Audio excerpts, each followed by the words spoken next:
नमस्कार, आप देख रहे हैं डॉक्टर साहेब, आपके साथ मैं हूं मुस्कान। दर्शकों, आज के इस एपिसोड में हम बात करेंगे कंजेनाइटल हार्ट डिजीज के बारे में।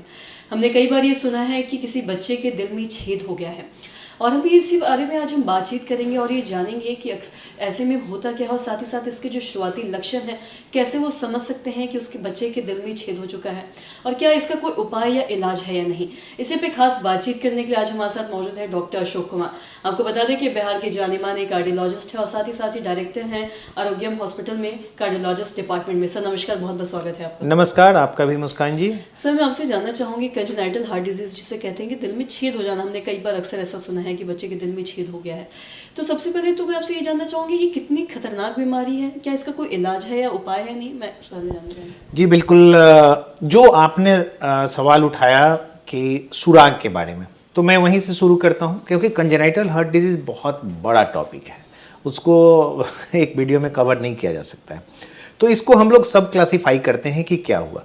जो कि आपने कहा कि छेद के बारे में, इसको हम लोग एक हेडिंग में रखते हैं एसियानोटिक हार्ट डिजीज़। एसियानोटिक और cyanotic heart disease. Cyanotic heart disease हम लोग कहते हैं जिसमें कि सामान्य भाषा में आप सुने होंगे कि बच्चा नीला हो जाता है।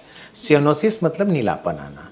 तो वो बच्चे जिसमें कि साइनोसिस हो जाते हैं, नीला पड़ने लगते हैं, वो एक अलग एंटिटी है जो कि थोड़ी कॉम्प्लेक्स कंजेनाइटल हार्ट डिजीज़ है। सिंपल वाले में एसियानोटिक कंजेनाइटल हार्ट डिजीज़ है। एसियानोटिक में भी बहुत कॉम्प्लेक्स कंजेनाइटल हार्ट डिजीज़ होते हैं, लेकिन सामान्यतः ये इसके बारे में हम लोग बात करें छेद और सुराग के बारे में, तो ये तीन एंटिटी है। सिंपल पे ही हम लोग बात करें, एएसडी, वीएसडी और पीडी है। ये तीनों सुराग है। एएसडी क्या हुआ? हार्ट का हमारा 4 चेंबर होता है, 2 atria, left atria, right atria, left ventricle, right ventricle. तो जो दोनों आर्टरिया लेफ्ट और राइट को अलग करता है वो सेप्टम होता है, जिसको बोलते हैं हम लोग इंटर अट्रियल सेप्टम। अब इस सेप्टम में इसलिए सेप्टम होता है कि दोनों का ब्लड मिक्स ना हो, क्योंकि राइट अट्रियम में जो ब्लड होता है वो गंदा ब्लड समझिए, डीऑक्सीजनेटेड ब्लड होता है, और लेफ्ट अट्रियम में जो होता है वो प्योर ब्लड होता है। तो ये दोनों मिक्स करेगा तब तो फिर प्रॉब्लम है ना, इसलिए इसमें सेप्टम बना रहता है। अब इस सेप्टम में अगर सुराग बच जाता है तो ये तो गंदा और साफ खून दोनों एक दूसरे से मिक्स करेगा तो प्रॉब्लम होगी। इसको हम लोग आर्ट्रियल सेप्टल डिफेक्ट बोलते हैं। और ये प्रॉब्लम तभी होगा जैसे छोटा सुराग हुआ, कम मिक्स किया कोई दिक्कत नहीं, मॉडरेट तक ठीक है, लेकिन ज़्यादा मिक्सिंग होने लगी तो ज़्यादा प्रॉब्लम होगी। वैसे ही लेफ्ट वेंट्रिकल और राइट वेंट्रिकल के बीच में जो सेप्टम होता है, जिसको इंटर वेंट्रिकुलर सेप्टम बोलते हैं, इसमें अगर सुराग है तो इसको हम लोग BSD बोलते हैं। यहाँ भी वही है, मिक्सिंग का होता है और प्रेशर डिपेंडेंट चैनल्स होते हैं। तीसरा जो है वो PDA।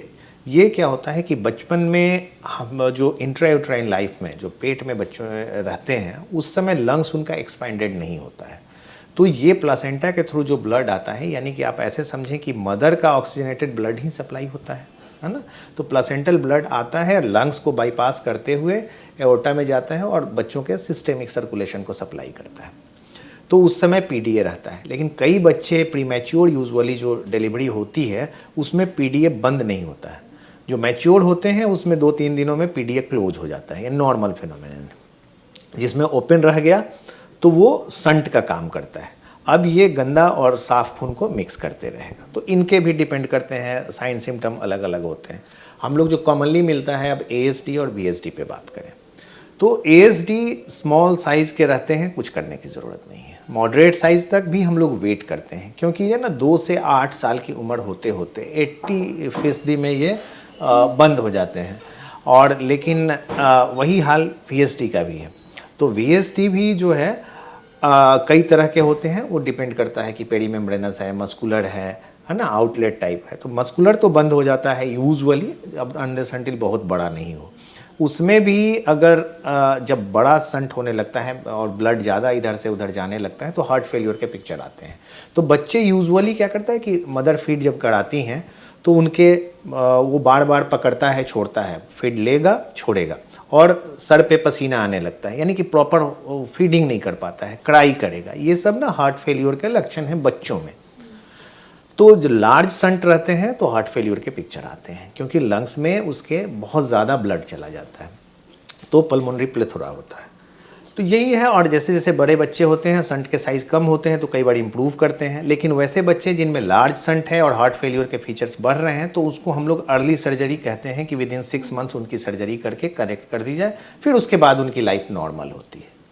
सो बहुत बहुत शुक्रिया तमाम जानकारी देने के लिए। तो आशा करते हैं दर्शकों कि जो तमाम जानकारी है आपके लिए लाभदायक रही हो। तो आज की इस वीडियो में इतना ही। अगर आपने अब तक हमारे चैनल को सब्सक्राइब नहीं किया तो तुरंत कर ले, साथ ही हमारे फेसबुक पेज को लाइक करें। वीडियो देखने के लिए आपका धन्यवाद।